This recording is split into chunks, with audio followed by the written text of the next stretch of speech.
एक गांव में एक अंधी बुढ़िया रहती थी। वो शिव जी की परम भक्त थी।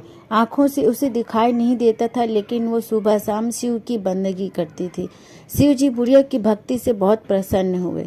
उन्होंने सोचा, ये बुढ़िया नित्य मेरा स्मरण करती है, परंतु बदले में कुछ नहीं मांगती है। भक्ति का फल तो उसे अवश्य मिलना चाहिए। ऐसा सोचकर शिव जी एक दिन उस अंधी बुढ़िया के सामने प्रकट हो गए और बोले, माई, तुम हमारी सच्ची भक्त हो। जिस श्रद्धा और विश्वास से तुम हमारा स्मरण करती हो, हम उससे बहुत प्रसन्न हैं। इसलिए तुम जो वरदान चाहो मांग सकती हो। बुढ़िया बोली, प्रभु, मैं तो आपकी भक्ति प्रेम भाव से करती हूँ। मांगने का तो मैंने कभी कुछ सोचा ही नहीं, इसलिए कुछ नहीं चाहिए। शिव जी ने कहा, मैं वरदान देने के लिए आया हूँ आपको, इसलिए आप मुझसे एक वरदान जरूर मांग लीजिए। बूढ़ी औरत ने कहा, मुझे मांगना तो नहीं आता, अगर आप कहें तो मैं कल आपसे कुछ मांग लूं, तब तक मैं अपने बेटे और बहू से भी सलाह कर लेती हूँ। शिव जी कल आने का वादा करके वहाँ से चले गए। बुढ़िया का एक पुत्र और बहू थे। बुढ़िया ने सारी बात अपने घर वालों को बताई और उनसे सलाह मांगी। बेटा बोला, माँ, तुम ढेर सारा पैसा मांग लो ताकि हमारी गरीबी दूर हो जाए और हम सुख शांति से रहने लगे। बुढ़िया की बहू बोली, नहीं माँ, आप एक पोते का वरदान मांग लीजिए। वंश को आगे बढ़ाने वाला भी तो कोई होना चाहिए ना। बुढ़िया बेटे और बहू की बातें सुनकर असमंजस में पड़ गई। उसने सोचा, ये दोनों तो अपने ही मतलब की बातें सोच रहे हैं। बूढ़ी औरत ने पड़ोसियों से सलाह लेने का मन बनाया। पड़ोसन बहुत नेक दिल की थी। उसने बूढ़ी औरत को समझाया कि तुम्हारी सारी जिंदगी दुखों में ही कट गई।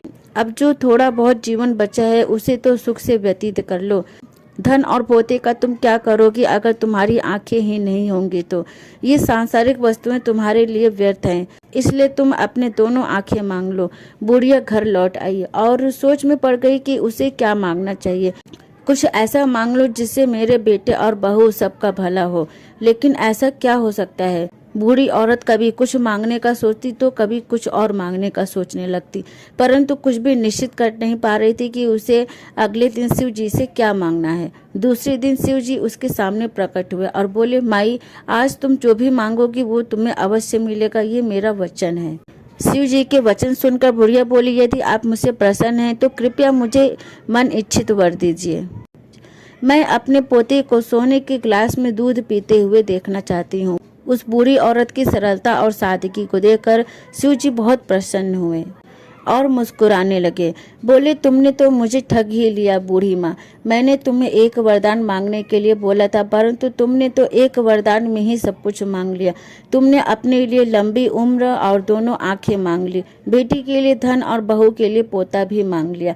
पोता होगा, ढेर सारा पैसा होगा, तभी तो वह सोने के गिलास में दूध पिएगा।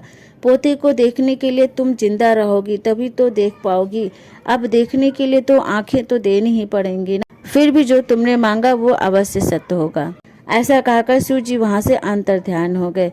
कुछ समय बाद शिव जी की कृपा से बुढ़िया के घर एक पोता हुआ। बेटे का कारोबार चल निकला और बूढ़ी माँ की आंखों की रोशनी लौट आई। बुढ़िया अपने परिवार के साथ बहुत सुखपूर्वक जीवन व्यतीत करने लगी। इस प्रकार से एक अंधी बूढ़ी ने शिव जी को आखिर में ठग ही लिया, या फिर यूँ कहें कि शिव जी ने ही अपनी लीला से उस बूढ़ी औरत को उसकी भक्ति का फल दे दिया। वीडियो अच्छी लगे तो प्लीज़ वीडियो को लाइक, शेयर, कमेंट करना ना भूलें और आगे भी हमारे साथ जुड़े रहने के लिए चैनल को सब्सक्राइब जरूर करें। Thank you.